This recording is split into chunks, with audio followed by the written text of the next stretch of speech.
How's everyone doing today? This is TheStormPow and I'm here for another installment of DBZ Talks, and I'm going to probably be recording a couple of these in bulk, so if you happen to see me wearing the same getup in this same location in a few of the installments, then that's why. But anyway, so today I'm here to get into this sort of topic, and I think this shirt is incredibly fitting for this because this one is going to be like entirely an opinion, you know. There are going to be a lot of people who will think differently, I'm sure, but I do get asked sometimes what exactly I would want in the quote-unquote perfect DBZ game. Like, if they were to make one that was completely out of my wishes, what it would be like. And also I'm going to be talking about why this game hasn't been created. But I'll be talking about that sort of in a little bit. But first off, I think I would like to say that after I played Dragon Ball Z Burst Limit, which I recently did, even though that was the very first next-gen Dragon Ball Z game, it was actually the latest one that I got my hands on. After playing it, I've really come to realize we don't need a big story mode in Dragon Ball Z games anymore. Now, it's not a bad thing, you know, because I really appreciate the effort that goes into them, and it's kind of cool when they do it right like they did in Burst Limit, but at the end of the day, it was a huge chore to beat that story mode because I know how DBZ works, okay?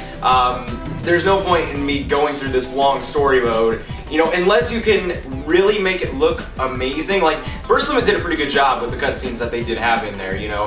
They did skip quite a bit, but unless you can make a story mode, like, really, really awesome, you know, then don't put quite as much focus on that, you know, because the developers basically have about a year, and I'm going to be talking about that a lot more, about their sort of, quote, yearly DBZ game, but basically, they have about a year to make a game, and I was gonna say, you know, unless you just are sitting around with a bunch of spare time on that year, I wouldn't put that much effort into it, and I would focus on to other things, and these other things would be more like, I don't know, a lot of people say, you know, Ultimate Tenkaichi graphics, but personally, I'm on the fence. I don't know, Ultimate Tenkaichi or Burst Limit, like, they both had slightly different styles, and it's really hard to say which one was just flat out better. I guess that would be more of a developer call and, you know, kind of go with the style of how the gameplay works and everything. But yeah, they both had really great graphics. I think that the environments in Ultimate Tenkaichi looked a lot bigger scale and everything, which is kind of what you need in a bigger scale game like that, where the, you know, the battles are set in gigantic war fields and all this key blast shit. But in Burst Limit, I don't know, I really like the style of it. But anyway, like I said, story mode, cool when they have it, but don't put a big focus on it. I would rather things be allocated to, of course, big character roster. That's one thing that comes to mind for everyone.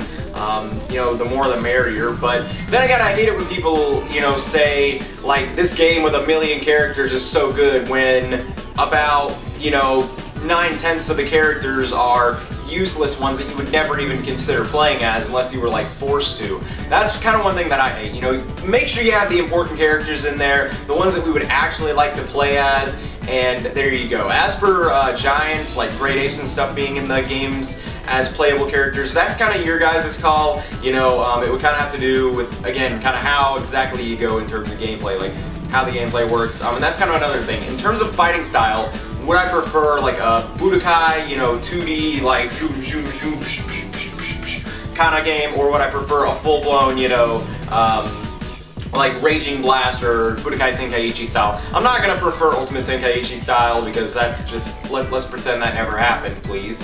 But you know, would I prefer a Budokai style? Again, I don't have a huge preference on this. When people ask me what's my preferred fighting style for the games, I honestly don't have an answer because they're both really good and they both have their own ups and downs, you know. I really do enjoy the Budokai Tenkaichi style. The Budokai style, you know, can be really fun too. It just kind of depends on other elements you throw in there. So, but I think for so many characters to be able to work correctly, you would have to have the Budokai Tenkaichi style, you know, because you may want to throw in the giants and all that stuff in there, but it just kind of depends, you know. Either one I would be okay with, so I really don't have a preference on either of those, you know. That would be the developer's call once more.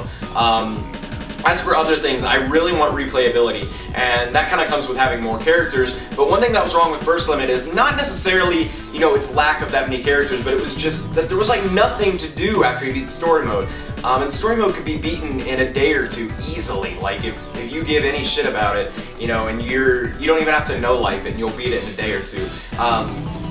So, you know, as long as you get your money's worth, which if you're not going to throw in a bunch of extra modes, like World Tournament, you know, cell games, all that fun stuff, then at least make the story mode long. That was one thing that Burst Limit really messed up on, you know.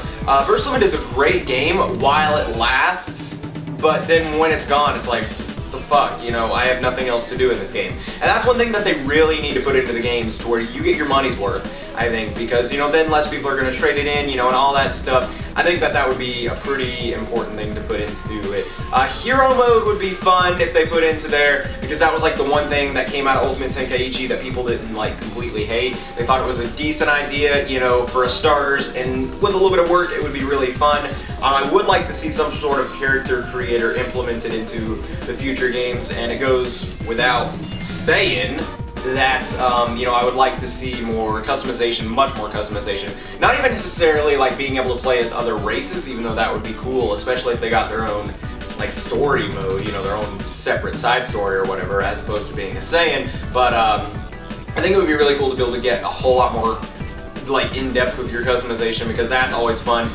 Maybe a longer story mode. One thing that would be amazing if they could do this is if in the hero mode storyline you are able to have your own decisions, kind of like a Mass Effect, Fallout, Fable kind of deal. You know, have your own decisions, even if they are extremely black and white. Like, do you kill this guy and bad stuff happens, or do you spare him and good stuff happens? You know, even if they're extremely black and white, being able to give you those decisions that will give you a reason to replay the hero mode, that's a really good thing, and I think that they could really learn from sort of a decision-based kind of deal.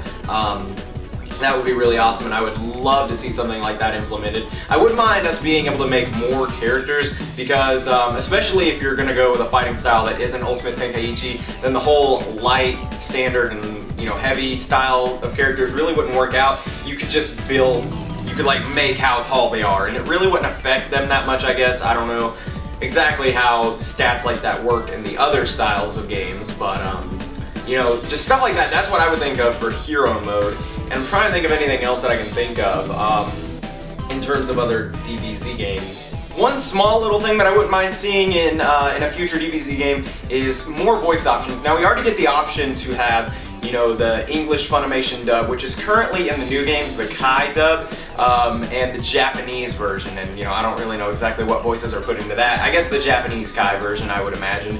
But anyway, you know, it would be kind of cool if, like, in the US copies of the game, we are able to have not only just the normal English Kai version, but we're able to get like the old Funimation dub, you know, the one without Colin Clickenberg as Gohan, you know, all that stuff. The not Kai one, because personally there are a lot of people out there who, you know, would prefer the Funimation dub. Maybe they could even throw in like the Ocean and the Big Green dub if they got those guys to throw in there. I know that isn't really as official as the Funimation stuff for them, you know, and plus with Namco Bandai being affiliated with Funimation and all that fun shit, that might be a little harder to get arranged, but it would still be cool nonetheless. Even though I'm not really a big fan of the Big Green or the Ocean dub necessarily, I still think it would be cool to have more options out there. Now, I probably would play with the old Funimation dub and not necessarily the Kai one, but hey, that's just me. There may not be a big enough demand for that, and maybe they have some sort of contractual obligation to have the Kai people be in the new games, or maybe they're trying to get people adjusted to the Kai voices because they're going to be the new voices of DBZ or something along those lines. I don't know what's going through their heads, but it would be cool if you did that. I'm just saying, Funimation. So now that I've covered like the basics of what I think a perfect DBZ game would have, you know, the graphics, the gameplay, and all that kind of stuff, even though my opinion really isn't anything that revolutionary, now I guess I'll move on to why this game hasn't been made. And that's one thing that kind of pisses me off when people are always like, oh, why don't they just make a game with 82 kajillion characters, a story mode that takes 8 years to beat, and 12,000 game modes, and hero mode with every race, even ones that don't exist, and like all of this stuff. They ask way too much because like I said earlier, Namco Bandai has a sort of an obligation to make at least one DBZ game a year. And a year may sound like a lot of time, but when you're making a video game, it is not, okay?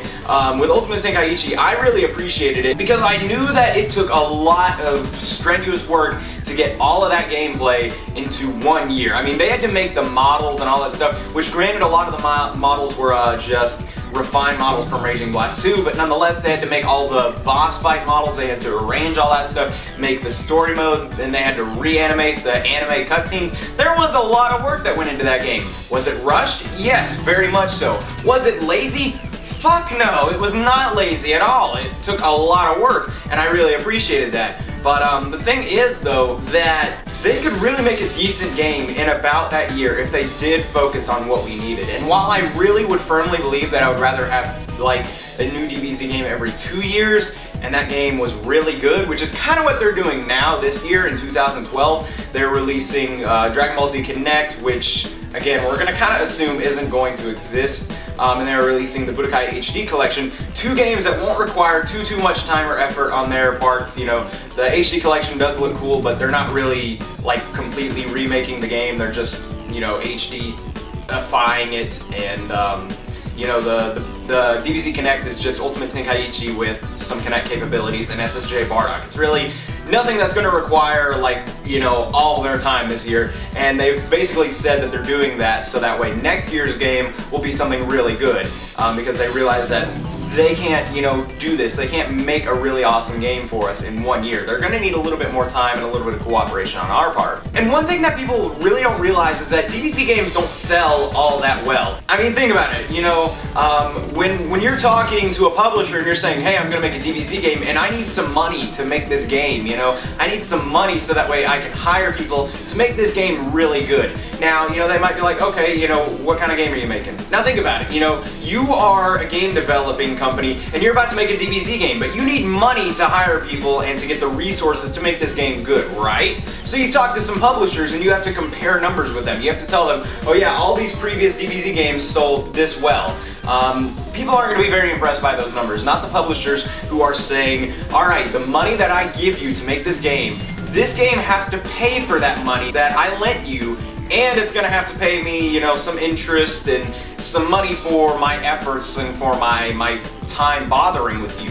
You know, so this game has to make a lot of money when they borrow a lot of money from them, and a lot of the game publishers just aren't really that interested in, you know, giving money to them. Would you rather invest in a Call of Duty game that you know will sell 82 kajillion copies just because of its name, or would you rather invest into a Dragon Ball Z game? Now I know a lot of you guys are saying, oh yeah, I'd invest into the DBZ game because I love DBZ.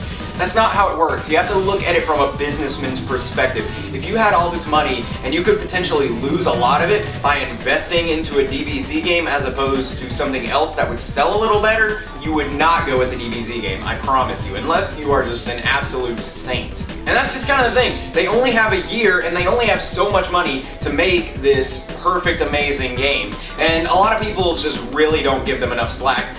They have done some fuck-ups in the past. I will go ahead and say that right now. I'm not trying to defend Namco Bandai, you know, leave Namco Bandai alone, but they, you know, get off their dick a little bit, okay? They work pretty hard for their stuff, and making a game isn't free or easy or quick. And but that's about it for this video. I would like to thank you all for watching. Hope you have a nice day and goodbye. And please feel free to leave any kind of input or disagreements or discussion in the comments below. Those are always fun to read on these kind of videos. And yeah, goodbye.